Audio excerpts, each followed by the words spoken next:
The views and opinions of this podcast are solely our own, with no direct intention to offend or upset. Brilliant. Fucking brilliant.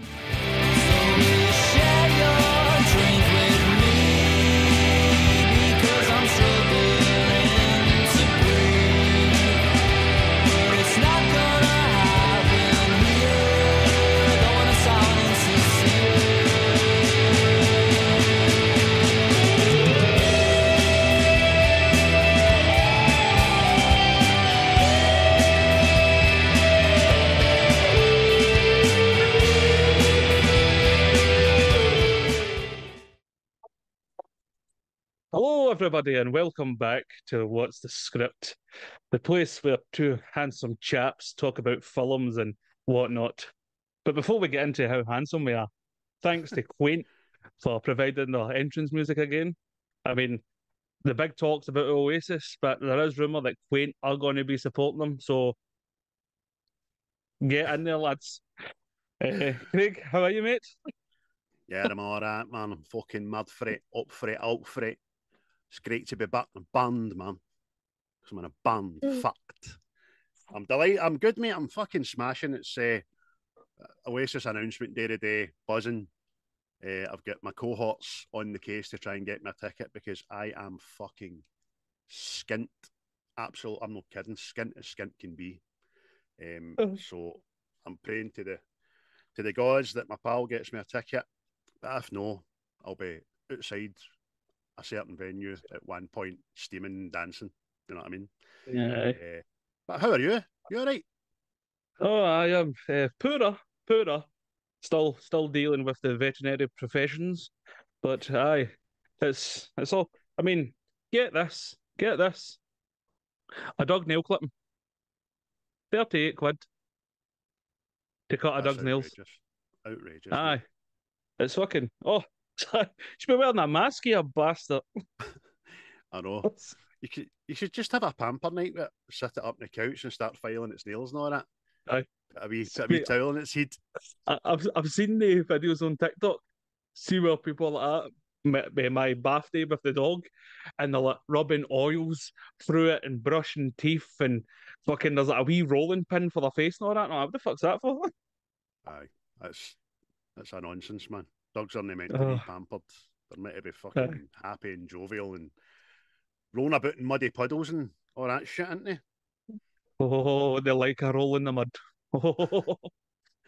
Usually right after a bath. Aye. Do you ever think dogs sit like that? Oh, we're a pop.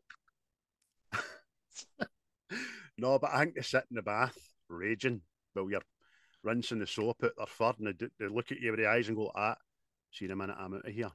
I'm getting fucking market. Get it up, you. I think they go like that and all, but soon we go, look at the size of that Mars bar now. It's fucking shocking. Size of that treat that bastards gave me. I remember you used to get a whole mouthful there.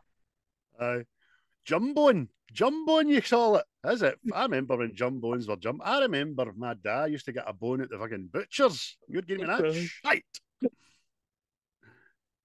Aye. Oh, wagon wheels. I remember the size of wagon wheels. I worry you up the road eating your biscuit like that. You fucking crackpot. It's a two-hand job. Covered fucking. It was a two-hand job. Oh, you are skint. Aye, I'm not kidding, man. I'm sitting there like that. Pull the other one. Other. Oh. But there you go. We made in different tangents there. But aye, I shout out to our podcast community friends there. Seismic, that just done the Hunger Games there.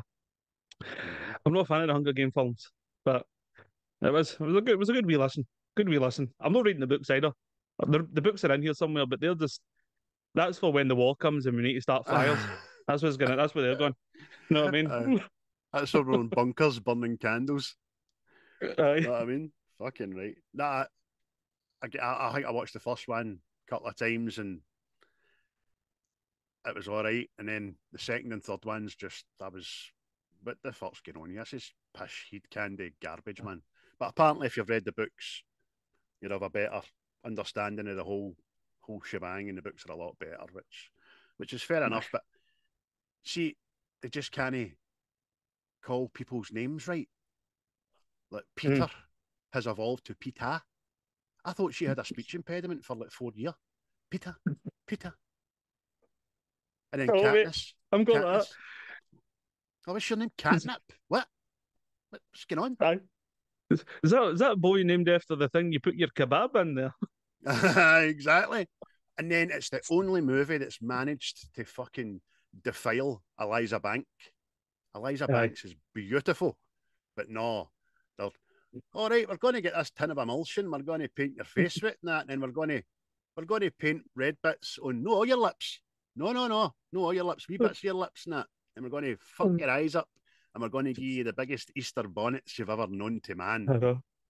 I mean, she was actually better looking when she was the baddie in the fucking Power Rangers film. You know what I mean? And she was supposed to look like some sort of this. I mean, Power Rangers for life, bruh. Get yourself to France, man. What I do remember, remember Power Rangers used to be on, was it early in the morning or it was on TV AM or something like that? So sometimes going to my work, by the way, going to my work, I sometimes came across it while I was eating my toast or something.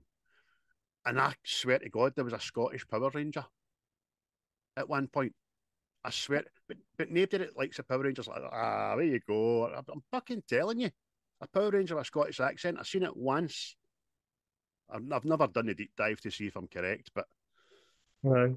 but you can't confirm or deny that, no?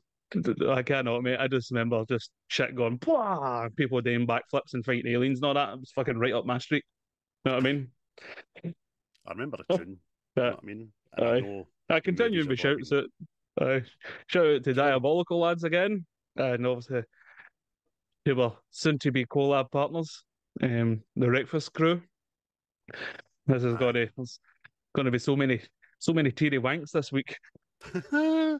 There goes my heroes, partying every week. A Direct Fest had done one of their kind of poetry short story episodes there. It was fucking pretty funny, man. Good how they can never get through one in its entirety without making a fucking joke or laughing about it. So I'm kind of buzzing for the next couple of days to get them on the podcast and see what their take is on Armageddon out of here. Aye. For anybody that hasn't seen the socials of that, we will be doing a collab with the Breakfast Crew. So keep yourself posted, keep yourself primed like a gazelle in the plains of Africa. Primed there, ready to spring. Aye, away for a fucking lion. As long as it's not Amazon primed, because they're bastards. I'm done with Amazon Prime, and the day I've actually just fucking deleted my whole Amazon account, which I had for 19 years. So that's 19 years ago. Jeff Bezos would have still been cutting his own fingernails back then. That's Tom Skerritt would still have been relevant. But before we move on to the film that we're doing today, what were your recent watches, mate? Oh, separate file. Let me open that for you and I'll tell you exactly what the fuck I've been watching. What's the separate file? Oh no, it's going to be long. It's not as long as it was last week, I'll tell you. I watched Night Hunter, Henry Cavill thing. That was all right. Hell and High Water. Thoroughly enjoyed that, by the way. The Mexican, which I thought I hadn't seen, but I ended up I had seen it. This is all right. See the Mexican, see Brad Pitt's character in that. Now he's a bit of a fucking fuck up. Aye. It made me watch Bullet Train again, and I'm like, that's the same character. Aye, that's the same fucking guy, isn't it? So I watched that. For some reason, I put on Cheech and Chong Up in Smoke because I remember getting a line of that at school, and every cunt thought it was amazing and funny and all that. By the way, it is utter shite. Cheech and Chong, I'm sorry. I know you're the faces of a generation and a kind of a movement of smoking plants, but that was fucking awful. It really was. Yeah. I then watched The Exorcism of Emily Rose, which was fabulous. I liked that. American Psycho. says what it says. You know what I mean? Beetlejuice, Bullet Train, as I said. And series wise, I watched The Walking Dead, Daryl Dixon, and that was awesome. That was awesome. So that's two spin-offs for The Walking Dead that have been great, and I'll get on board with the Maggie Negan one as well. See if that's just as good. But that was me, mate. Yeah. What about yourself? Yeah. Oh, well, mine's has been kind of plain Jane this time around there. Obviously, because I went to see Alien Romulus. Oh, I seen that. No. Oh, sorry. Aye.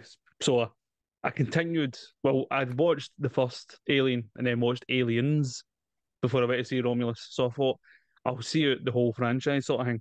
So I watched Alien 3, Alien Resurrection, Prometheus, Alien Covenant, and like yourself, I watched Beetlejuice. Beetlejuice is in the air, man. It's fucking is in there, man. Hey, Mate, that's fucking marvel. mate, it's still good. It's still funny. Good, isn't it? Aye. Save that guy for later, huh? I just hope with this new one coming out, it's similar. Know what I mean? Because I can't be dealing with another remake or something, and it's just gotta be shit. Well, Let's see this. I know. I did watch an interview with Michael Keaton yesterday, and he said that he took this role under the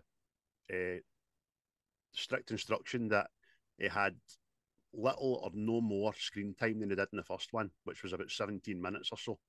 He says, if you're going to go over the 17 minutes, maybe a minute or something, he says, but it can't just be about me, the character. It's got to be a story. It's got to be engaging. It's got to be new people, old people.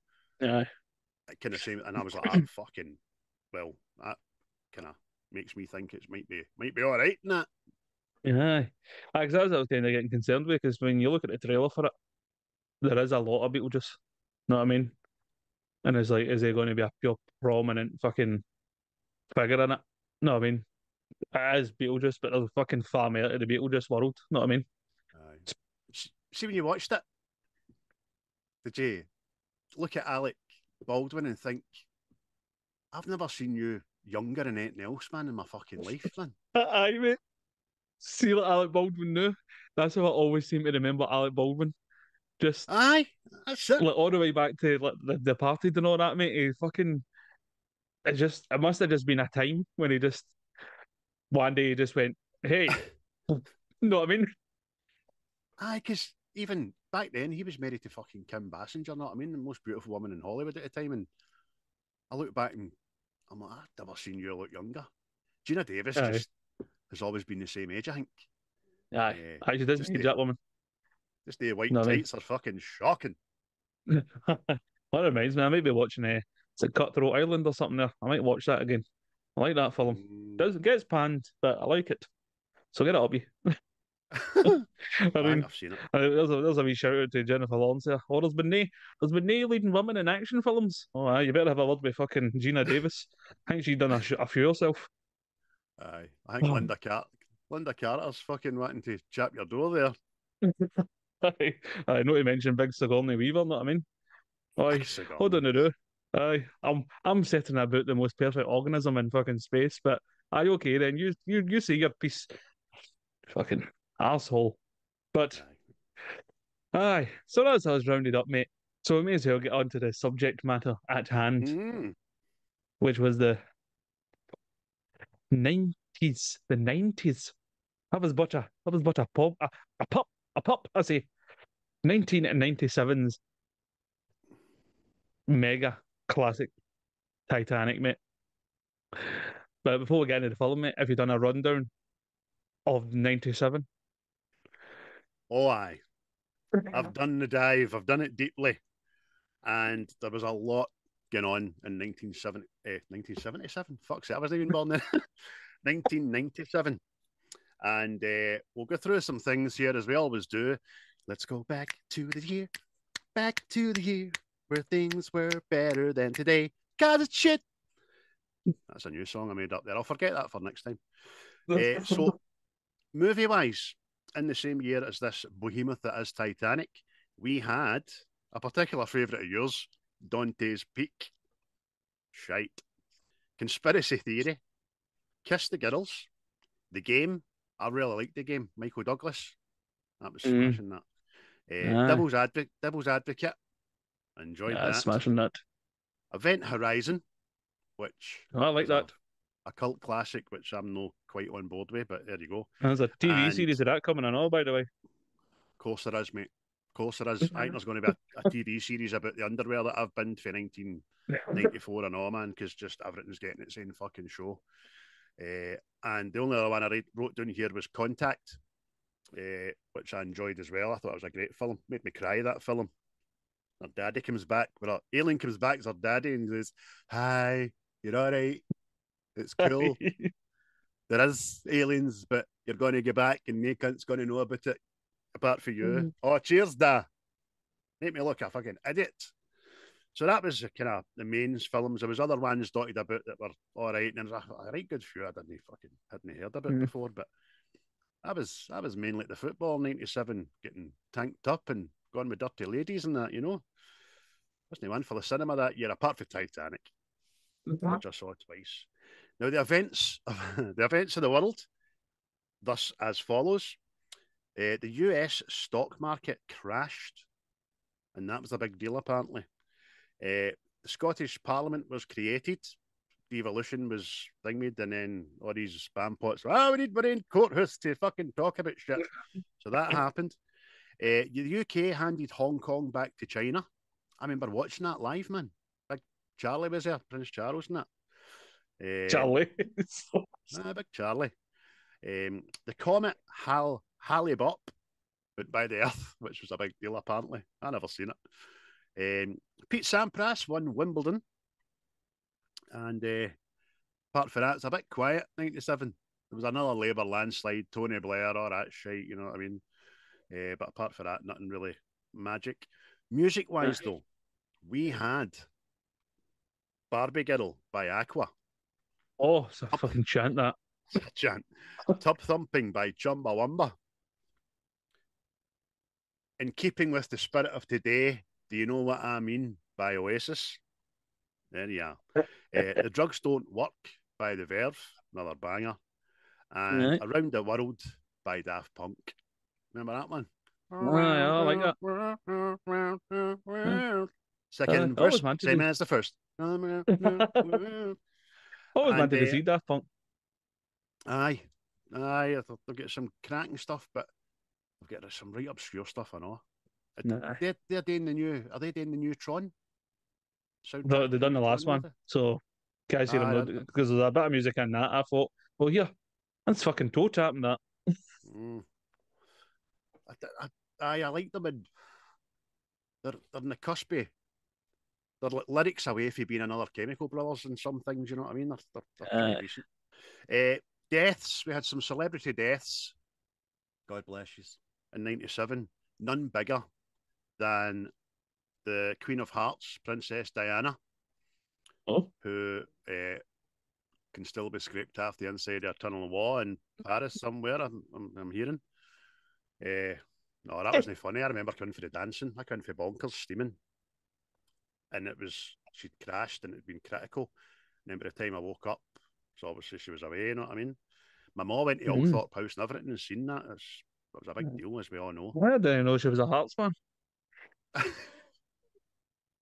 Well, if she'd be fucking lucky she's dead to do it, because I'll shite the old Hearts. They're fucking not playing well at all. Get beat off everybody in their dug, so they are. Which I enjoy because Stephen Naismith is a cunt. Like you nurse you through 2 cruciate ligaments, then you bugger off. There you go, you wee shite. Anyway, digress. Fucking Another shyster. death. He's a shyster. He's got no heart, the boy. He's in the right club. Down with the witch. Another celebrity death, which is one of my mammy's favourite, John Denver.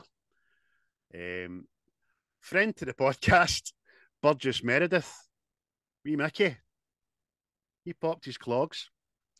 Notorious B.I.G. was assassinated by Puff Daddy, or one of Puff Daddy's people that he phoned to do it, if you believe the conspiracy theories.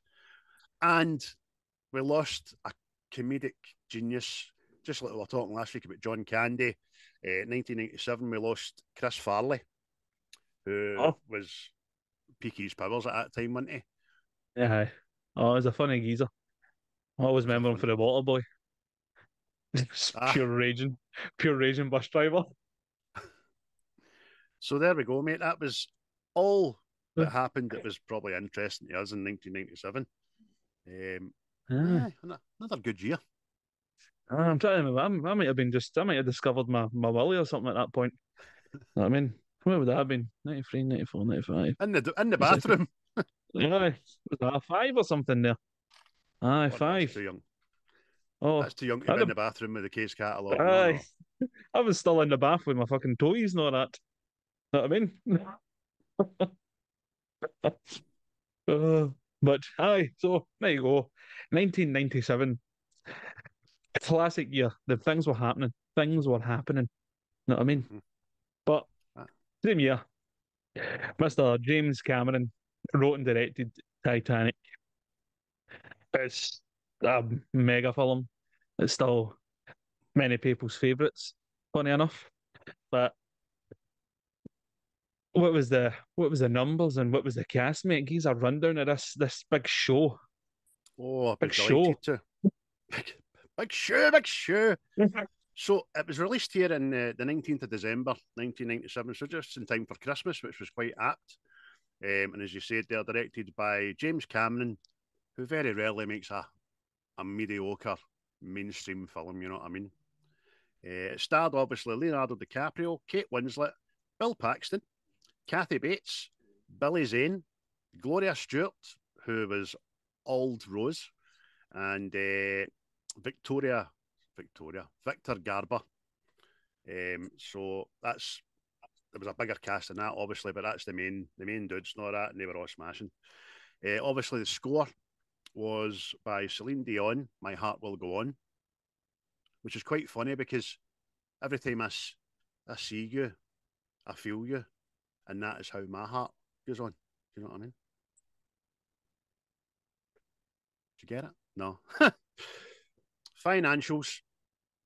It had a budget of 200 million US dollars, which is probably the equivalent to about 500 or 600 in today's money, by the way. So it was a big, huge, mega deal. However, that being said, it managed to make back to present day 2.26 billion US dollars. That's billion, people, billion with a capital B. Oh, aye. So That's so many Fredo bars. So many. it done all right, mate. It done all right. It held its own. In fact, I wrote down it was the 25th anniversary re-release in the cinemas there, and it made quite a few million as well worldwide. But I wrote down, I forgot to obviously write it in the same paragraph, but it's still doing well, like you said, mate. You know what I mean? Aye. And so much so that award wise, Titanic won 11 Oscars. 11 Oscars, Aye. mate, including Best Picture and Best Director. But none of the actors or actresses won an Oscar for Titanic. Kate Winslet and Gloria Stewart were nominated for Best Actress and Best Supporting Actress, but they both lost out, which was a surprise. Aye, I did think. I thought this is because who do you call her? Kate Winslet. She's won an Oscar, hasn't she? Mm-hmm. Aye. So I thought she won it for this, but No, she won it later for a film that I'll probably never ever see. One of the uh, kind of deep films, I think it was. But I remember her Oscar speech. That was all the fucking news and all that. Like she was, well, I suppose she is a national celebrity, but you know the way mainstream news in Britain goes. If Britain does anything, fucking news at 10. Bong. Kate Winslet wins an Oscar. Dun, World War Three uh, starts. that would have All been. right, Kate Winslet is World War Three. Nah, Kate Winslet, but aye, that's Uh, smashing, mate. that would have been the days of old Trevor McDonald, wouldn't it? It would have been old Trevor would have been telling us. Got a lot of time for old Trevor, so I have. So I liked old Trevor. Hello, good evening. It is news. Better than that, Hugh Edwards, let me tell you. I was going to say he's got his finger in a few pies, but that would be very unapt Oh, to say that. fucking hell, man. IMDb, Oh. mate, it's got a 7.9 out of 10. And Rotten Tomatoes critic score of 88 percentings out of 100 percentings. So it's still well regarded and well thought of as movies go. Aye, again, mate, after watching it myself, I went, it's right. I mean, there's people who's not watch it because they've been told it's a love story. And it is a love story, right? But see the second half of the film. Right, I'll say the first hour is for the lady porn, as I've started to call it, know what I mean? It's just that's there, aye. But see after it, see the whole fucking disaster movie stuff that we all know and love. It is superb. See the tempo and all that goes into it, the panic, everything. And I don't know how close it kept to true events, but and I kind of told the story. What I'm guessing was first person accountancy there, you know what I mean? So, Aye. but Aye. aye, Like I it's said, plus.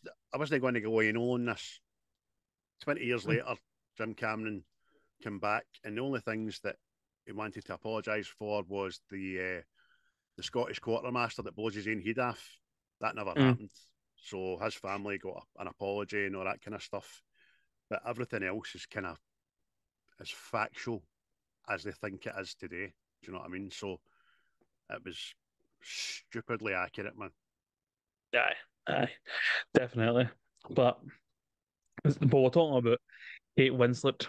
Oh, none of the actors getting an award for an Oscar, you know what I mean? But there was so many different people considered for these main roles. Well, obviously, we've got wee Leo, right? He obviously got the role, but what was it? Matthew McConaughey, Tom Cruise, and Brad Pitt were all considered for that role. Know what I mean? So you get the pretty boy, maybe no the Tom Cruise, but unless that is up some people's streets, I don't know. But I don't think Titanic was long enough for Tom Cruise to have his running scene. You know what I mean? Definitely no, mate. Definitely no. Plus, when the water got to about ankle height, they've been up to his neck, you know what I mean? So it's been fucking a bit harrowing. Unless he had his Uh, inflatable platform shoes on. but the same way Leo's part, Winslet's part as well, and Nicole Kidman, Cameron Diaz, Jodie Foster, Sharon Stone, Gwyneth Paltrow, and even Madonna were considered for that part. So there you go, mate. Could have been having like a prayer on the Titanic there, know what I mean? I just don't even know why she was considered for any kind of role after Dick Tracy, by the way. Fuck's sake.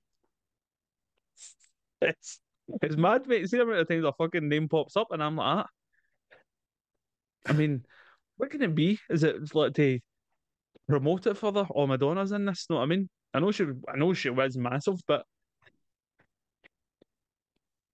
No, come man, on. no, she can't act. She was in that. She was in something else. Was it a kind of a romantic movie in the late 80s, early 90s? Was it True Blue or something? She was in that. Mm. And again, maybe I'm wrong in that title. Somebody can correct me if they want to put it in one of our socials. But But you know no. when one it was like about some Argentinian politician or something? Oh, Avita. She done that. Aye, She was Avita. actually all right in that, by the way. She was all right in that. Aye, But again, aye. she had to start singing in it, didn't she? Don't cry for me, Argentina. Oh, I can just imagine she gets after like when they survive the Titanic. She's like, "Hey, back in the groove." I don't know why she's singing it like a Scottish guy at a football game, but there you No, go. I don't either, mate. I don't either. Is that you finished, then? Where are you off to? Holiday. But I've not. I liked some of Madonna's early stuff and all that, and she was a bit of a ride in her heyday. But my fondest memory of Madonna, the new, is the guy standing on her cape on the stage and her falling down all the stairs. I thought it was fucking brilliant, man. And then she had the cheek and audacity to fire the poor guy. Oh, Bitch. fucking hell, man. But aye, talking about, mate, I was very surprised with this. See, watching this back, right? No, Billy Zane, right? He's no exactly considered the best in the business, shall we say, right? But see, watching this, mate, I thought he played his character fucking superb. Like, I Mate, genuinely fucking hate that character. you've took a note right off my page. Again, it was him and Rosie's mum, that bitch man, but him Aye. especially, just what a party. I've always liked Billy Zane. He's, as you Aye. say, he's never been an A-lister, but he's never dialed it in. He's always been a right good actor. Good, but in this, mate, you're right. You're so right. He plays the part of the aristocracy, chauvinistic, control freak, angry man, so well, man. Brilliant, Aye. absolutely brilliant. Mate, aye. I was, I mean, I was a child that liked his film The Phantom, know what I mean? It's probably no thought of well, know what I mean? It's probably shite now if I went back and watched it, but It's I thought of thoroughly well in enjoyed it. my house. Thought of well in my Aye. house. When I say my house, I mean in there. But aye, mate, it's just see just everything, man. See just everything he does. Even when there's no panic for him to be acting like an asshole, he acts like a pure asshole, man. You're like, It's oh, I want to hit you. see even the way he doesn't recognise Jack in a suit. It's just, Aye, and then he says, it's fucking then she points out to him and goes, "Oh, my lord, almost passed for a gentleman. Extraordinary." Walks away. He's so scathing, man. But you know he's not even doing it to be nasty. He's just doing it because that's the way it is. That is how the class system was in 1912, man. aye, aye. It's Because almost like door to door with kind of Game of Thrones stuff. You know what I mean? Although they're mm, meant to be medieval England is obviously. I know Game of Thrones isn't England, but that kind of stuff is like 400, 500, 600 years apart, but it's mm. still in that century, and it's I know, mate. fuck. See, that's the thing I kind of see watching it again. Look, this time, that's the thing I kind of took home for this time. Like, what was more glaring this time for me was the fucking see the pure differences in class, and that's what I was going to ask you.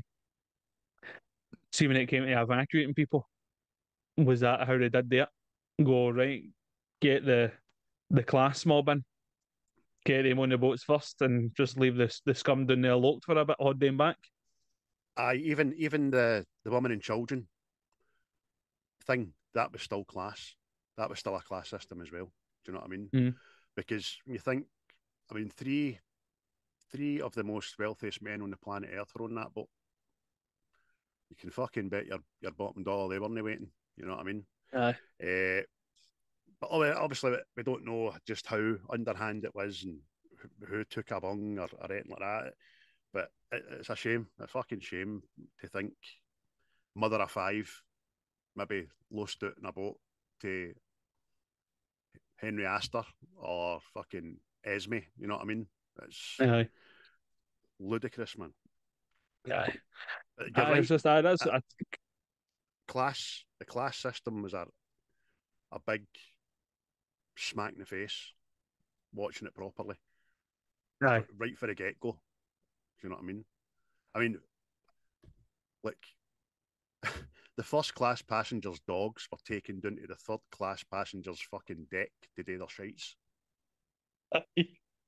Oh mate, it's fucking aye. Well, admit it was for some reason I just watched. I watched this as like a disaster film. Know what I mean? Didn't take home all the other aspects of it, sort of thing. Because obviously the lovey-dovey push at the start, right? The lady porn, as I'm calling it now. Know what I mean? Oh, it's Lady in the Tramp. It is Lady in the Tramp. Know what I mean?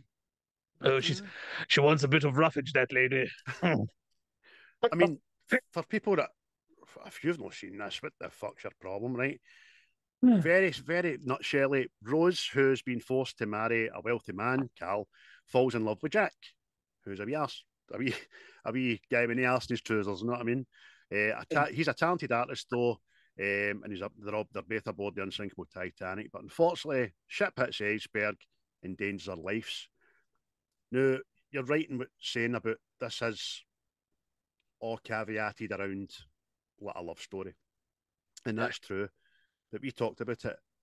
It's no such a in your face love story. The love story Disney overtake the fucking gravitas of the historical event that was the sinking of Titanic.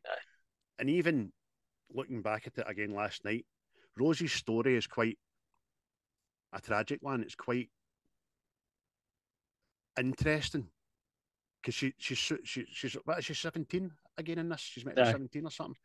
Yep. And she's wanting to rather commit suicide than marry this guy. And she said when she walked on, well, Old Rose describes it perfectly. She went, everybody's seen Titanic as the most luxurious, amazing feat ever built by man, but I saw it as a slave ship.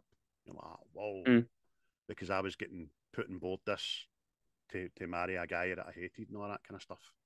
So she's close to suicide, and that's how she meets Jack and all that.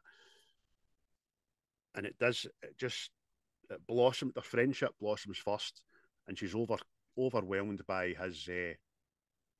And she's surprised as well because she's been brought up first class, so she's taken aback and surprised at how intelligent he is, how talented he is, how human he probably is. Because I don't suppose, like Cal portrays and her mother portrays, that MD underneath them is utter shite, uneducated, stupid, and there to make them better. Do you know what I mean?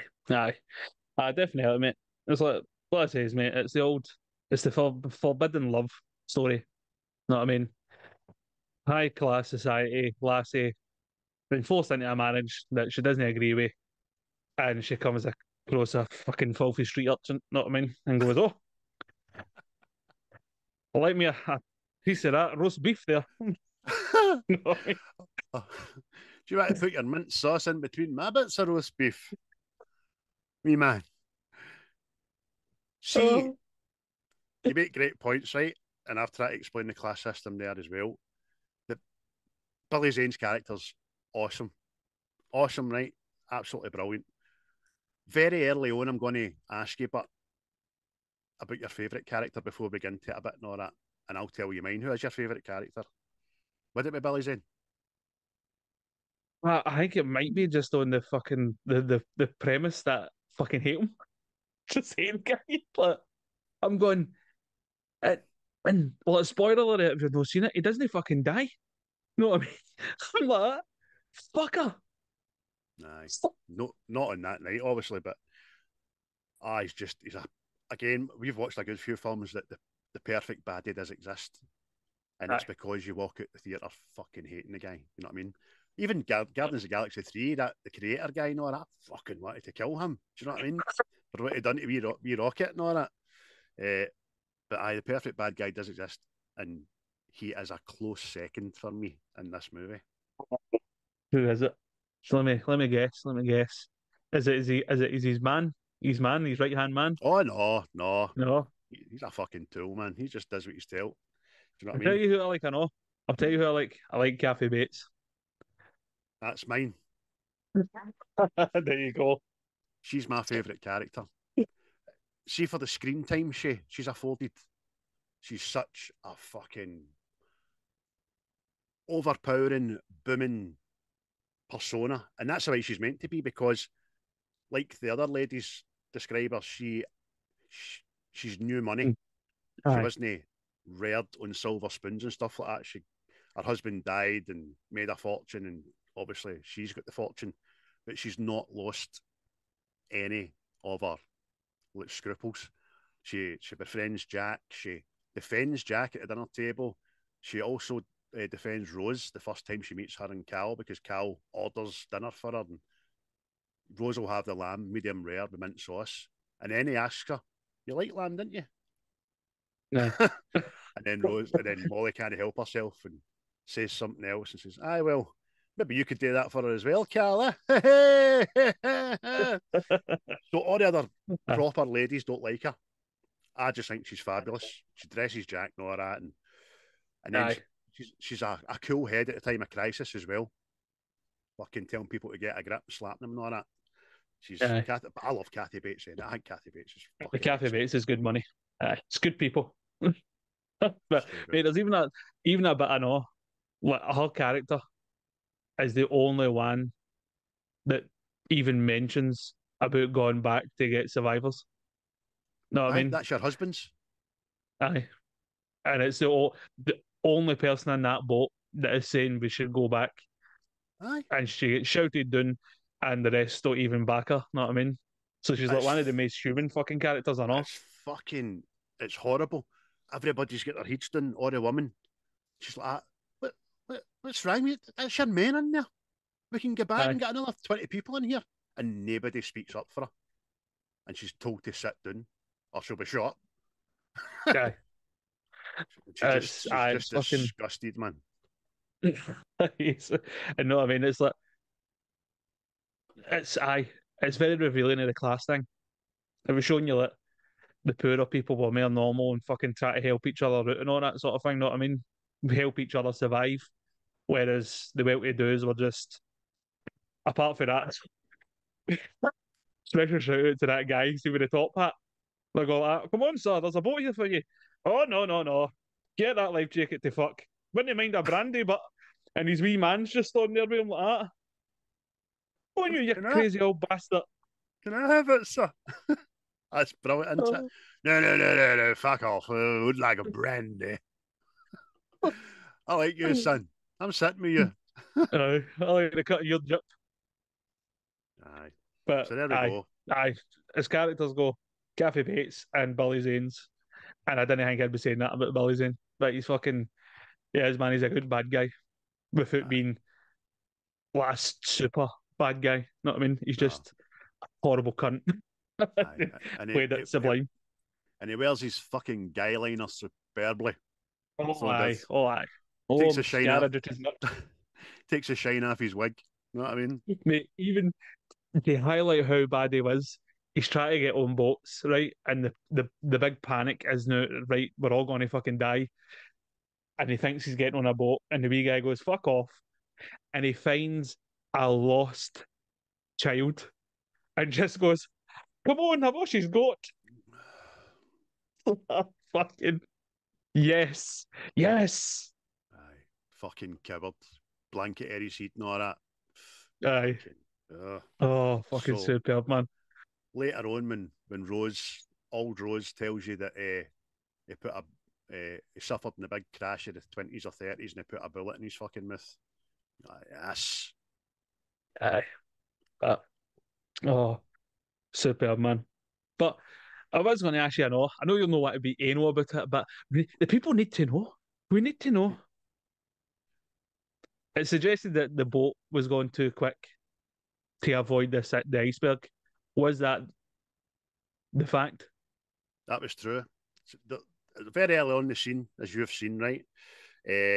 Mr. Esme, who works for the White Star Company, tells the captain that how we getting on and all that, and the captain says we're going fine, we're making good progress. We've got all the boilers aren't lit, so there's 4 boilers that aren't even getting used. They're just going at a nice pretty space, and as the captain says, it's all good. But Esme, he gets stars in his eyes. He wants to be the biggest, the best, and the fastest thing on the water. So for publicity, he forces the captain into lighting the other 4 boilers. Against the captain's advice, by the way, because they're still breaking the ship in. So if the other 4 boilers weren't lit, the Titanic would not have met that iceberg. If it had stayed on course as agreed, at speed agreed, then the iceberg would have passed and the Titanic would have hopefully have made New York. So that's true, mate. All because a company director wanted to be the best. It kind of forced the crash. You know what I mean? Aye. So shows you Aye, little 'cause things even- like that. Because even when he's getting evacuated, he sneaks onto a boat and just sits with his head down, hope not to get noticed, man. And you're just like that. You could get under a fucking bed with a top hat, you bastard. That's fucking. Aye. But aye, And again, Just- that just highlights status, class, and you'll do it because I'm telling you, you'll do it. I mean, aye. see in maritime law, right? Nobody, apart from an admiral of a fleet, right?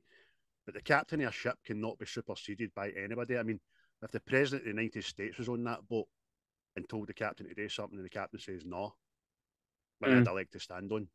But that was another thing that was kind of, the captain was made to look a bit silly and aloof and indecisive and stuff like that. The films kind of portrayed that this was his last voyage as a captain. He was retiring after this, which was true, but it was making it as if it was because he was losing his kind of cool, and that was a lot of shite. That was a lot of shite. His family again have come out and said that since, and they've had an apology as well. So, but again, another great part played by a great actor who we've just lost, isn't it? Yeah, we just lost him, King Theoden. Oh, my boy. I know. Can you imagine him when he hit the iceberg? If he'd have said the Theoden speech, "If this is to be our end, then it should be such an end." Mate, apparently I know, right? I don't know how true it is, but he only got that part because Robert De Niro had to pull it because he became like ill. I think he had some sort of intestine infection or something like Oh, never knew that. that. So well, it was out there on the internet. I did go perusing, so it could be true. Can you imagine that? But I want you to light the next 4 boilers. You you want me to light the 4 boilers? Yeah? Those 4 fucking boilers down there. After Jack and that have done the deed, he's just like that. You. Brilliant. Or that cunt Jackie Brown when he plays him and Mad Fonda. Wanna fuck? All right. Not 10 minutes later, he fucking shoots on the car park because she can't stop yakking. Where is she? I shot her. You what? Well, mate, you did mention like all the richest people. Well, 3 of the richest people on the planet at the time were on that boat. What about the conspiracy about the Titanic? That it was the Titanic was built, but they changed the name of the boat and put everybody on an old boat and named it the Titanic. And it was apparently to get rid of these guys. Legend has it that's all true. The actual ship they put them on was the Olympia, which is the ship that came to save the passengers for the Titanic. They swapped them about and all that. But maritime experts over the last 10, 15 years have totally disproved that by measuring the actual wreckage. And there's something 100 feet of difference between the 2 boats, and it's just not possible. It's a conspiracy theory, which is a smashing one, by the way. It's a great conspiracy theory, but it can't be substantiated. But the theory of doing them in can be. It's just the boat didn't change. You know what I mean? But Ben, the guy that makes the decision, is Esme, and he's on the boat. So he couldn't guarantee that if they did hit an ice, he didn't know it was an iceberg fucking 100 miles down the line or 200 miles down the line to hit. And if it did some miraculous way, how could they have known he would have survived it? Or the boat wouldn't have hit it and went down in 3 seconds rather than the slow 2 hour, 35, 47 minutes that it took to sink. So it's a good conspiracy theory, but I was right into it, looking about it and all that. Looking at the 2 boats. I can see you look at the 2. They do look similar. They look very fucking similar. You're like that. Oh, there's not a lot to put between them and all, but apparently it just all comes into measurements, and it's just it's a non-starter. There's a photo out there as well. I urge anybody to Google it and just type in Titanic compared to today's biggest cruise liner. Aye, and it's fucking tiny. Aye, it doesn't even get to the deck, doesn't it?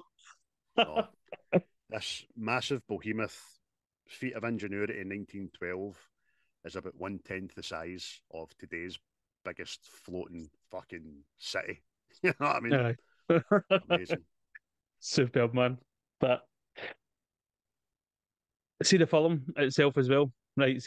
I know this is going to sound a lot of fish, blah blah blah, right? But see this film, mate, it captures the fucking panic and desperation perfectly, man. Like, I think better than most other like disaster films. Because let's see the fucking 100%. just the desperation of just every cunt, just even especially as sees the boat is like obviously starting to go into the water and the back end starts to tip up. Aye. See the desperation of people just fucking clinging on to everything, man. It's Aye. something else. Again, this was a kind of hot in the heels of Jurassic Park, where CGI was just coming into a new phase, a new era, and like Steven Spielberg did in Jurassic Park, James Cameron used it but didn't abuse it. I think the best example for abusing CGI would be the Phantom Menace. It was just, I like the Phantom Menace, I love it and all that, but what do you call him? Who's my name? My he's went a blank. Mr. Star Wars. Georgie boy. Lucas. Aye.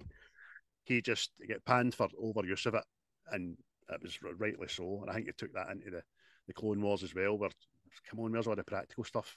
Anyway, Graf Piest, this film's CGI use was amazing. For the very first start, where you see the boat, to like you're saying there, the sinking, the people clinging to stuff, the water coming in, the backgrounds, explosions, everything. It's great. It's great. Aye. Absolutely brilliant. The special effects are brilliant, man. It's even watching it. I've got it on Blu-ray. Know what I mean? Fancy, but aye, it still stands up. I mean, there are some bits you go, "Oh, that's fake," but come on. But see the boat coming about. Like, see the practical stuff they've done. Superb, absolutely superb. Let the see the water coming down the big grand staircase. You could only do that once because it would direct everything. That's right, So mate. I didn't even know that until I done the trivia kind of side of things. See, the thing you've got to remember as well about this film, and I think it's what excited me at the time when it came out. I was about 19. This is like you say, the first part of the film takes care of itself, but it's the second part that you're in. You're fucking. aye, We never, there wasn't Wikipedia back then. Not everybody in the dug knew how the Titanic sank. They knew it hit an iceberg and went down. End of story. But in aye, this, it gives you the mechanics and how it happened and how it snapped, and then how the bit buoyancy played a fucking huge part in the second bit going down. And yep. it's so morbidly curious, man. It engages me all the time. It really Nah, does. See another that's brilliant thing that James Cameron done in this movie that probably that a lot of people don't know. The scene set in 1912, i.e., the whole movie, except for the present day scenes and the opening and the ending credits, have a total length of 2 hours and 40 minutes, and that's the exact time it took for the Titanic to sink. Also, the collision with the iceberg reportedly lasted 37 seconds, which is how long the collision scene in the movie was as well. So, James Cameron knew he was doing that. aye. But it's even seen to just the pure attention to detail, right? Because obviously reading up on this to drop in smidgens of trivia, but see the part where Rose is staring up at the stars, right? Like that fucking astrophysicist guy, Neil deGrasse Tyson, says, well, actually, that is not the same sky that would have been there the night the Titanic sank and all that. So it's kind of, see for the anniversary, what is it, the 30th or 40th anniversary there? The 25th. And the 25th anniversary. James Cameron went back and filmed the stars that would be there at the exact same time and put it in the remastered version. And it's just like, who's up, Rick? Aye. You know what I mean? Aye, brilliant. Absolutely brilliant. Only somebody like Tyson could come out and say that. Aye. And that's what fucking spoiled your viewing of this movie, you fucking I know. cunt. That's I bet you how hated Moon Knight, fuck's sake. 2,000 years of constellations going by in 10 seconds. I bet you hated that. Or did you pause it? Yeah, that's did you how pause it? people just they'll find something in anything just to go, oh, that's shite. But fucking, but that's why I was kind of asking. See the questions like, did this really happen on that? Because like obviously Cameron spent more time visiting the Titanic than the people that died on the Titanic spent on the Titanic. Know what I mean? Aye. So I was just because, like you say, it's giving you all the details how the compartment started to fall and how the ship broke and how it went down and all that. So Do you know what? There's one thing I'd like to tell you. You might know about it already. You might know. Some people might know. And might know. And this is just a fact that wasn't addressed in the movie. See, as the boat was sinking, there were actually passengers who were caught in airlocks. So water wasn't getting in, but they were maybe in a cabin or an enclosed area.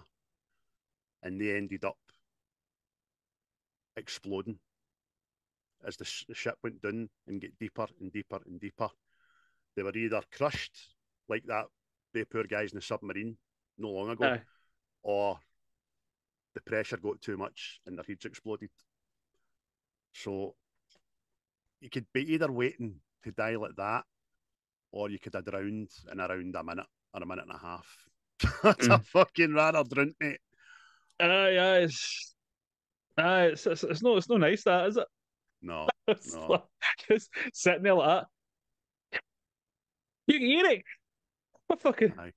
If you don't know what I'm talking about, if you ever watch the film Scanners, watch that, man. Fucking. Aye. Oh, fuck! I've not seen that in fucking years, man. But aye. Like you're asking as well, there is other characters in that the movie pays homage to. Some no so famous, others rather famous that go down in folklore, like the band. The band indeed did play Aye. down with the ship. The captain did go down with the ship. There's an elderly couple around 2 minutes 30 into the film, which we discussed last week, didn't we? There are a couple seen hugging on the bed while the water floods into their room, while their owners, they were the owners of Macy's department store in New York, Rosalia Ida Strauss and Isildur Strauss, both of whom died in the Titanic. Ida was offered a seat on the lifeboat but refused so that she could stay with her husband, saying, "As we have lived together, so we shall die together." There was a scene filmed that depicted this moment but was cut from the final version, sadly. It was Mrs. Strauss who originally said, "Where you go, I go," which ties into our Backdraft episode. Aye. And that inspired Rosie's same line in the film because she said it as well. Aye. Aye. I like that. That's quite emotional with that. In fact, since I talked about scenes, mate, any favourite scenes that stand out, mate? Aye, this is where things get.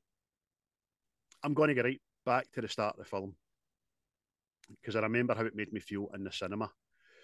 The first 5-10 minutes of the film are present day, right? They dived into the ship.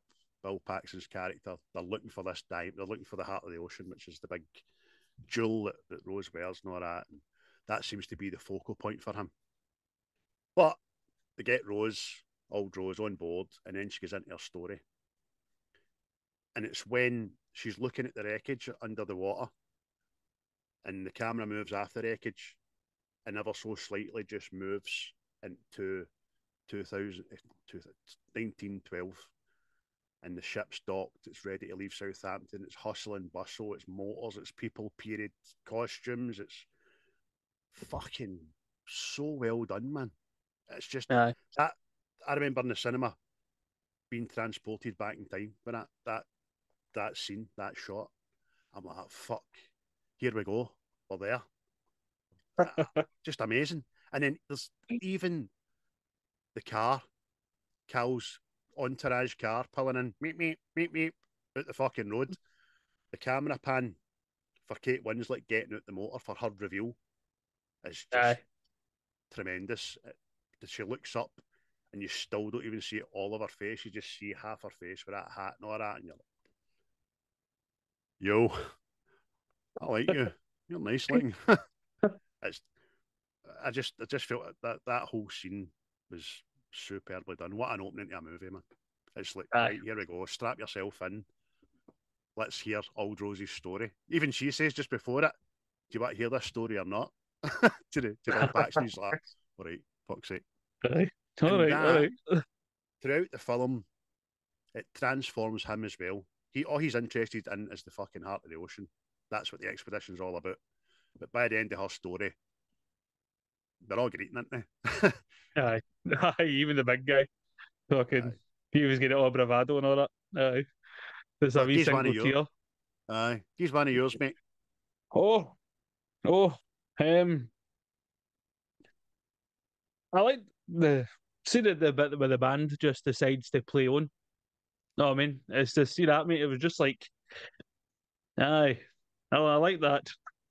No, I mean, I don't know what it was, but it was just the whole fucking like, we're not going to make it, so we may as well play on anyway. Know what I mean?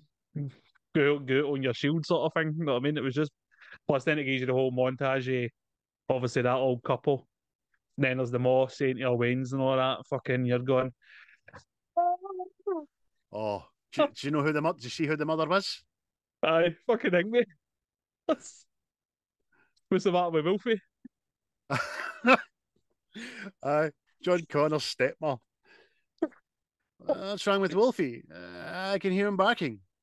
Wolfie's fine, honey. Wolfie's just fine. She's a kind of bit part player in a lot of shit, isn't she?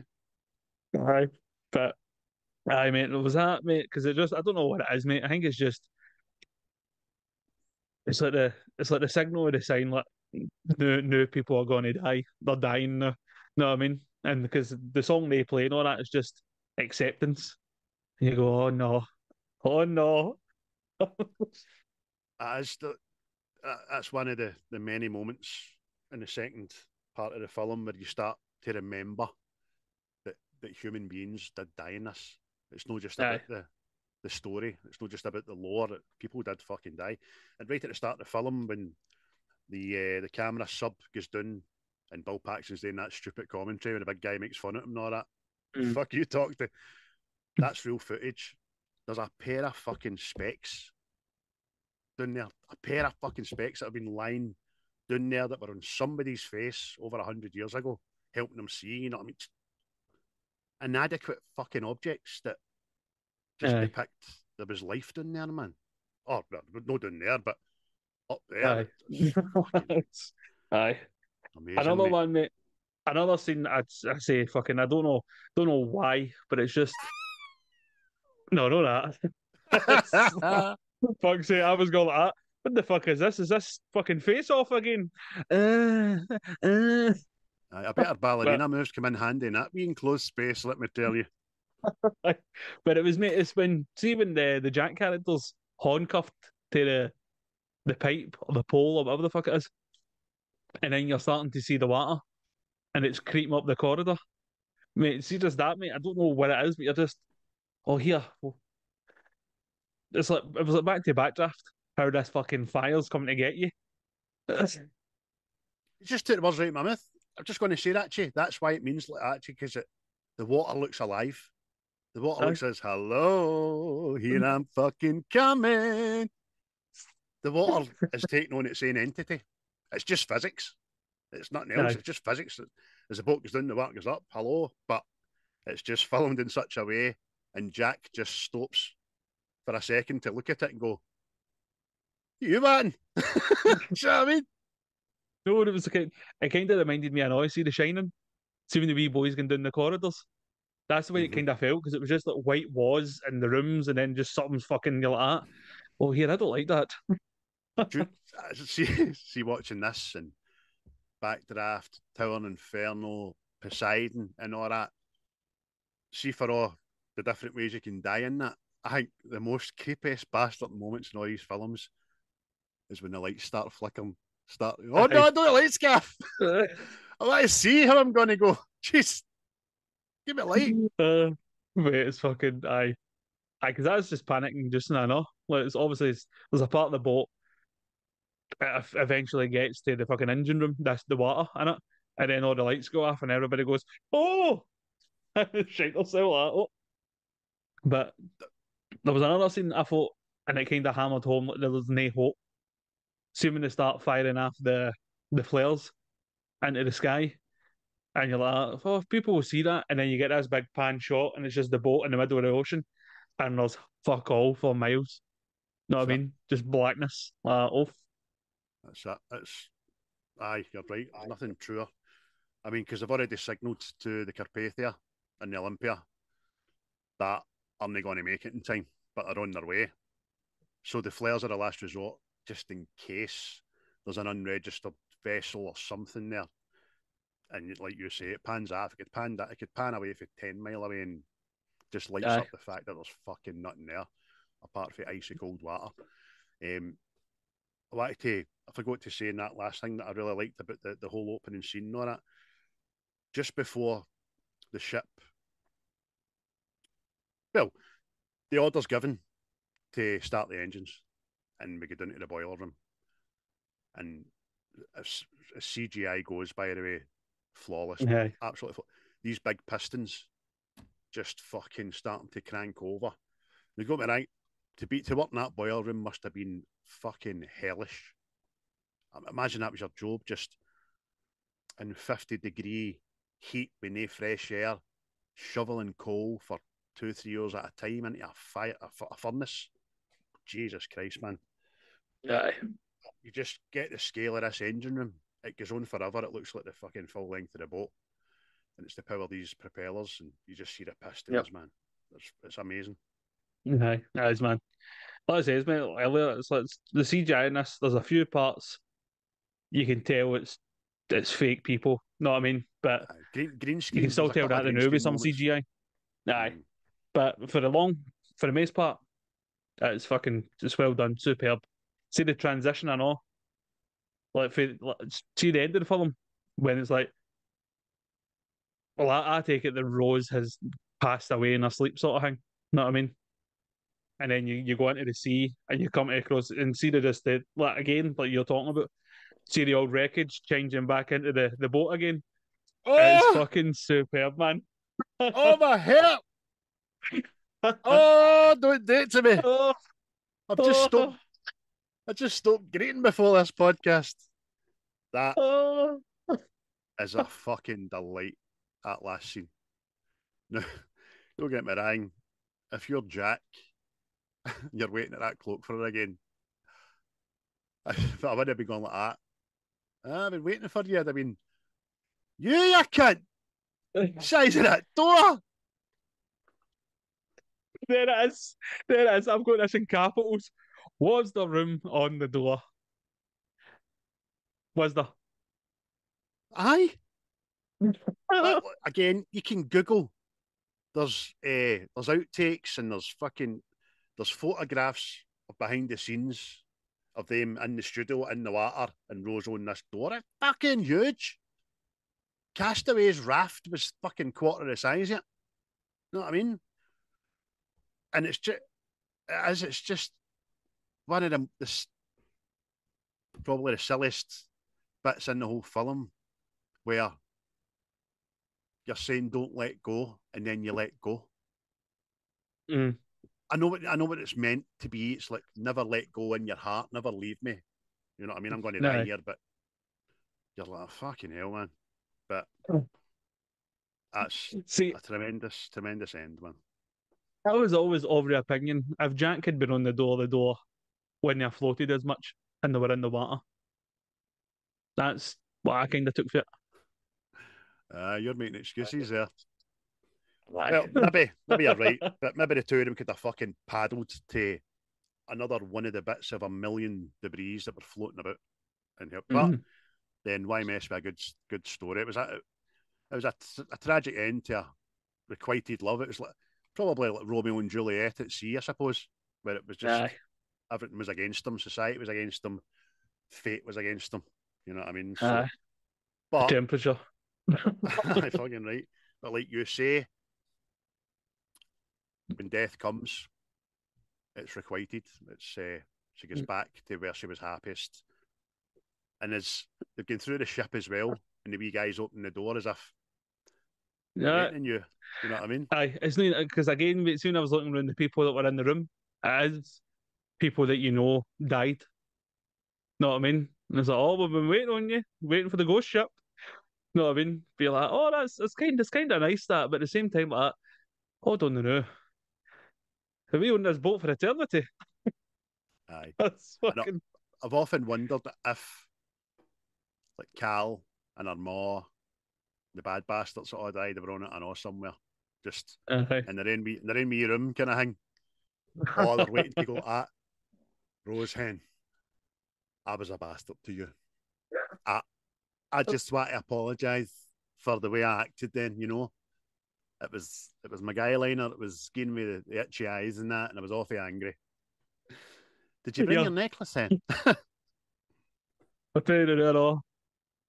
People dying. I want to give a wee shout out to a woman. Shout out to her. Right. Miss Anne Elizabeth Isham, I think was her name, refused to leave her dog behind and decided to stay on the ship with a Great Dane. And see, when she was discovered frozen to death with her arms wrapped around her Great Dane. Moan the dogs, moan the dogs, fuck your cats. She was a big fucking hairy canine human popsicle, so she was. But there you go. Shout out to you, old Liz. You done the right thing. Oh, sorry, old Anne. Know what I mean? Aye. I'm not leaving my fucking dog. And that's what I'm saying to you. Even even back then, mate, even back then, the dog doesn't die in the film. No. Plenty did, which was quite funny. Aye. Along with the horses and all that. Aye. But there was a lot of wildlife, there was a lot of cargo in the boat. Again, I'm not going to get into that. You can read up on that and see exactly what else fucking lies at the bottom of the ocean and all that. But funny, I know, one of the lines when they're on the door, and it's as if they've hit an impasse, they don't know what to say. And Jack just says, I don't know about you, but I intend to write a strongly worded letter to the White Star Line about all of this. Hey, hey! Funny to the last, wee man. Funny to the last. Aye. So, I mean, I don't know about you, Rose, but I kind of feel my balls. That's, so, I mean, well, since you mentioned that line, mate, have you got favourite lines for the film? That was one of them. Aye. There's the famous ones, isn't there? There's draw me like one of your French girls wearing this. Okay. Only this. Oh, only. I've said that. Oh. I've said that far too much to not be a French girl and not be drawn. Aye, you say that an awful lot. You say that to diffuse situations and shit. Aye, I do. So you're talking shite, Chris. Ugh, just draw me like one of your French girls.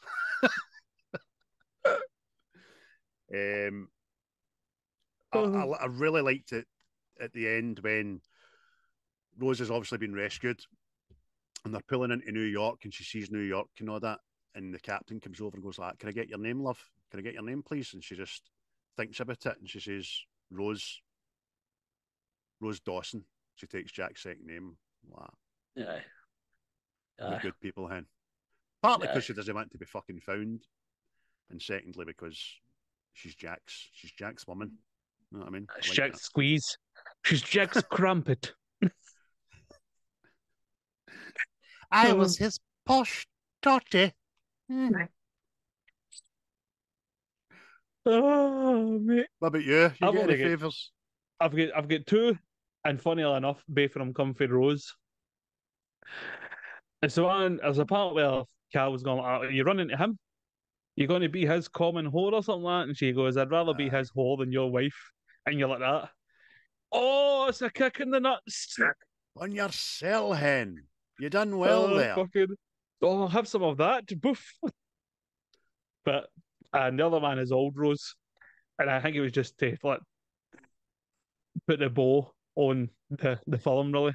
And it was just, he saved me in every way a person can be saved. I don't even have a picture of him. He only exists in my memory. Know what I mean? And I was like, I'm not greeting you. Oh, it's bursting out my chest here. Bursting, I tell you. The roasting this is fucking unbearable. I must have pulled a nose hair out there and my eyes are watering. I've got an awful lot of... It's brilliant.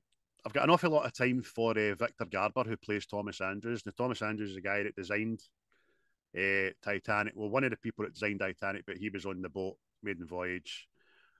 And there's a great bit where he's standing at the clock, because he knows He's a fucking engineer. He knows that the boat's going down.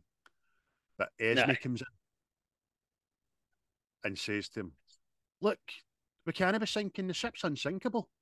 And Andrew's his wee Irish accent just goes, "Fucking, she's made of iron, sir. I can assure you, she'll sink." You're like, that's fucking put his gas. And that seems to be where Esme just looks and goes like that. Really? He was just convinced himself the fucking boat wasn't ended. No. Oh. So if you'd not been paying attention, you prick. Go and Aye. check the angle of the horizons. I know. In fact, you can't see because it's pitch black out there. Fire off another flare so we can see for 3 seconds. That'd be good. Mate, see, that was good as well. You see where the ship was sinking? See, every so often it would show you like a side view, and you would see it's not gone the full chamois sort of thing yet, but you could see it was starting to dip, and you're going, oh shit. I'd urge you and I'd urge anybody as well to, at one point, listen to this with a pair of earphones in, because all through that second part of the film, there's a lot of unnoticed background noise, a lot of groans and creaks and stuff you really don't get, but you hear the boat almost fucking moan, because you've got to remember it's fucking sitting like yawning, and all the weight is gravity as well, man. So that's why it snaps, obviously. And see when the boiler room doors start getting shut, and they poor guys, man. That's what I'm like. It's going to be the worst job ever. Like, fucking, you're in there shoveling away for hours on end, probably getting burnt, lungs fault, well, fuck knows what. And then some asshole up the top crashes and then goes, I look them in there. Like, you prick. Close the bulkhead doors, which again should have been shut fucking right away. But aye, there was just that much to and froing, breakdown in communication. But there was time that it was realised that it was too late, because I think it's bulkhead 4 had been flooded by that time, and that was a point of no return. I think Andrews says that as well in the film. I can't quite remember. So whether that had been shut or no, boat was going down. It was just inevitable. But you're right, mate. It's like it goes back to like the Second World War, where submarine sailors knew there was an 80% chance of them dying down there. You know what I mean? Fucking job that would be.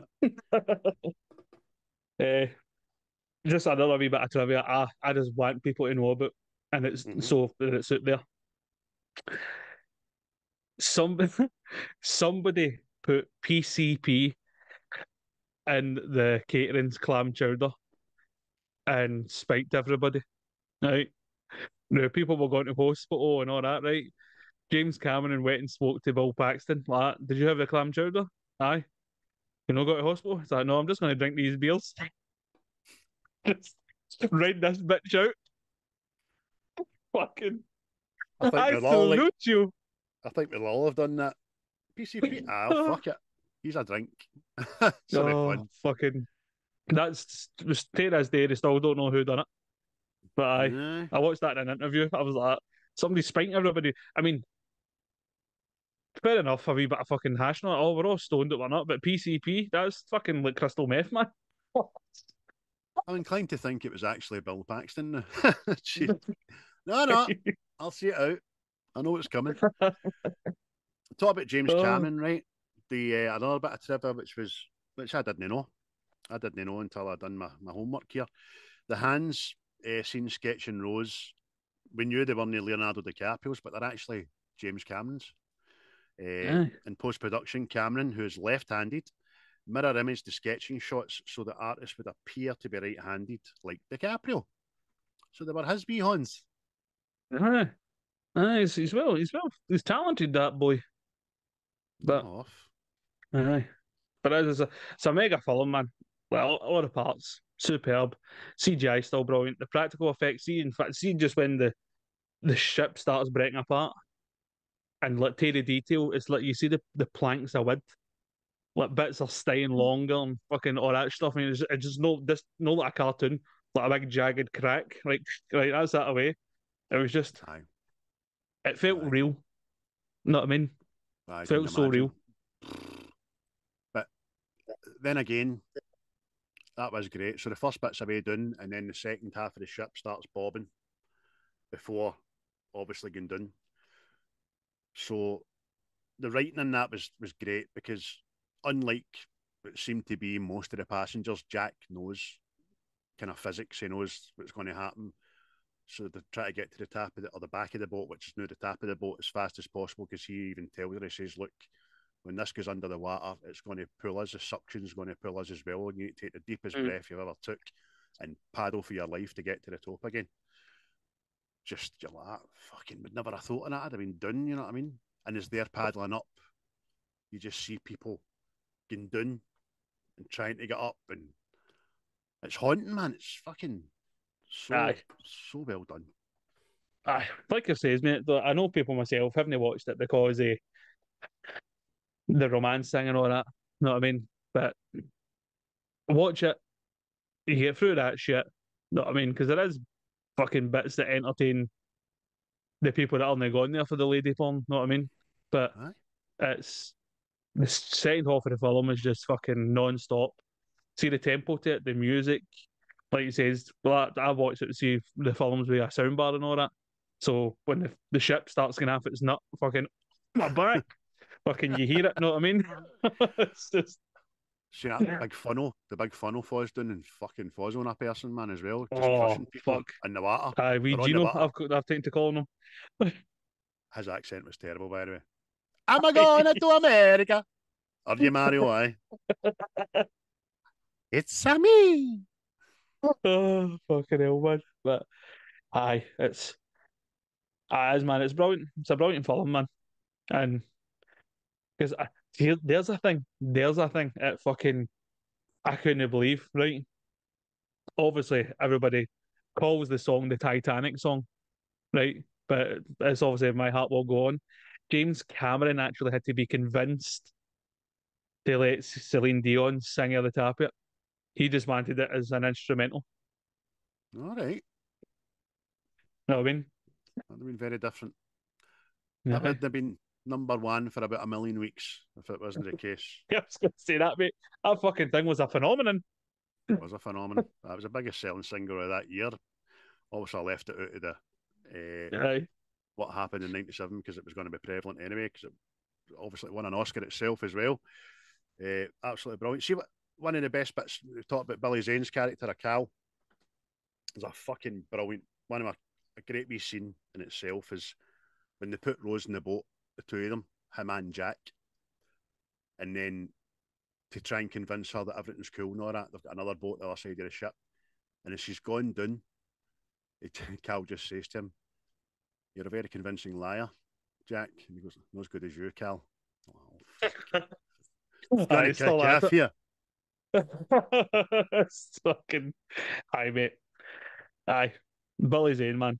Fucking just I want to say steals the show for me, but aye. Just watching it again and going, just igniting that. I really fucking don't like you. I mean, you're with Billy Zane, me with Kathy Bates. It proves that this film was so much more than Kate Winslet and Leonardo DiCaprio. Do you know what I mean? It really was. Every character, especially the main characters, have all got their great moments. So they have. I mean, Bill Paxton, the Old Rose, everybody, man, they're all great. They're all smashing. Yeah. Even fucking, would you cry him?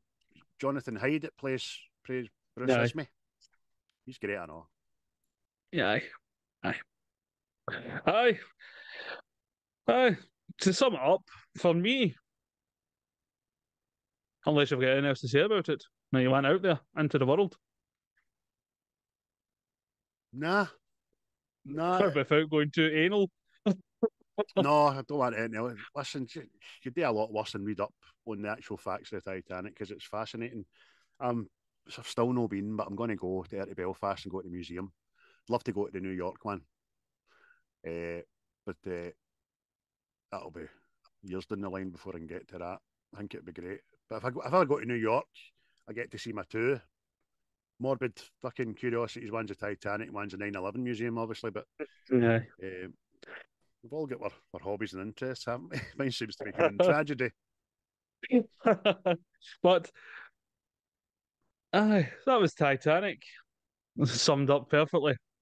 How would you score it out of 10, dear sir? 10. 10 out of 10. Oh, it's a 10. Oh, it's good at a 10. I'm biased as Aye. well because it's one of my like Chandler and Friends. It's his what do you call it? You like something you're not meant to like. Oh, aye, Guilty guilty pleasure. pleasures. One of my guilty Aye. pleasures. Love it. Aye. Aye. I'm an 8. I think I'm an 8. Just That's because fair. of the first hour is the love story thing. Know what I mean? And like I said the bit before, I'm still that fucking immature way. I Not, mean, nothing but, wrong with that, mate. Nothing wrong with that but at like I all. say, anybody out there, it's late. The first hour of the film is Lady and the Tramp. Know what I mean? And then after that, we get to see a boat sinking, fucking shit going down, panic, disaster movie stuff. So Mm-hmm. I'd encourage anybody that's not watched it to watch it. So Do you know what? Everybody at £2.25 billion, the movie going for eternity, the human race can't be rang on this. They've been ranging a good few things, but 2.25 billion says it all. It says that a lot of diverse and different tasting movie people like this film, and it has. Chris has just alluded to it. He just proved it. Because even though there is the Lady and the Tramp first hour or something like that, it's caveated by upbeat music, history, showing you the class system, introducing you to characters, their traits, their ability, and it's all surrounding this iconic fucking boat. It's great, fucking smashing. Aye. But aye, that was Titanic, everybody. So hope you enjoyed it because I liked watching it. It's not one I usually go back and watch, but when I do watch it, I go, "That's actually a super film." That.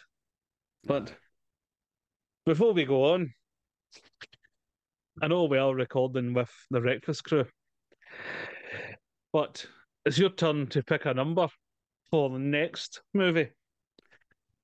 Smashing. What's been taken, sir? What's away? Well, number 2 has been taken, 27 and 42. I'm gonna go full Jim Bone here and get a bit of bully. Go right in the middle. 25. Oh, oh, we will be reviewing Rocky 4. Hold on. A bit of pee just came out there. Hold on. Oh, there will be Hearts on Fire. They sing about it in that film and everything. Oh dear. I wet myself with excitement. That's what's happened there.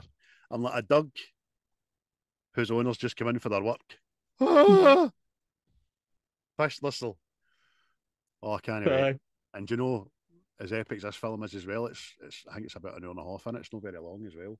And I'm pretty sure that I could just sit and do the notes the next half hour and not watch it. I have watched this. Easily, And mate. the tunes are on a playlist that I enjoy as well. So there's no easy way out. There's no shortcut. Even the training montage.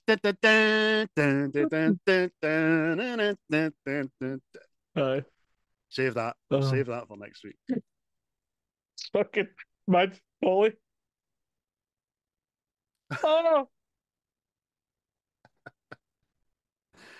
We are here for you. Yes? Where you go? We go. Yes? Oh, so good. So good. There you go, everybody. So, that was already just mentioned. We will be doing a collab with the Breakfast Crew at Thursday night, we'll be doing Armageddon. So They're if dropping you on want Friday, to mate. watch, Dropping on Friday morning, the 30th. yeah, there you go. So there you go. A wee bit of doom on your Friday there for your Friday feeling. But I mean, it's Bruce Willis, know what I mean? But again, thanks to Quaint for our music and our entrance music and our outro music, know what I mean? And good people. Get out at Spotify, give them a listen and a follow on their socials and stuff. Shout out to our podcast community again, Seismic, Diabolical, and obviously Breakfast. You'll get to hear those gentlemen in the very near future. And again, if you can like, share, subscribe, tell people about us, know what I mean? Bring us up in conversation. I mean, how often a day do you say, what's the script? Know what I mean? So just, that's a podcast. Just mention that to people. Know what I mean? And even if you don't like us, tell people you don't like us. Because what usually happens is, see if a film is really shit, and you go, oh, I'm not watching that, but it's fucking terrible. There's that thing, and people said, I need to see if it is that bad. I need to see it. So, you're right. And just to let you know about the socials as well before we go, folks. Facebook group page is up to 284. YouTube 298. 2 away. Be there to subscribe. And our X channel's 1,782 people on there as well. So keep liking, sharing, subscribing. As Chris says, it's word of mouth. It's the best form of advertisement in this game. And although we're not in it for the money, notoriety never goes unthanked. You know what I mean? Keep the feedback coming as well because it's great. Aye. Even the TikTok is starting to gather momentum. You know what I mean? So it's obviously getting out there. But because it's all very much appreciated. I know it sounds like a lot of shite, but it is. It is. So Rocky IV next week. In the meantime, collaboration with the Wreckfest boys. Set your bells to Malky. It is a bit of a depressing week for us. We've just watched Rose kill Jack because she's a greedy dough-hogging bastard. And we're going to watch Bruce Willis say cheerio to that lassie for Lord of the Rings. It's just... And then we're going to watch fucking Apollo Creed get killed. I mean, what's not to enjoy? By the way, you're no fucking lying there, are you? That's put me right down there. But I'm trying to... What's his name again? Is that Hernandez, his name is? It's good to be alive. Born! So, anyway, that's enough for me. And that's a cheery bye for me.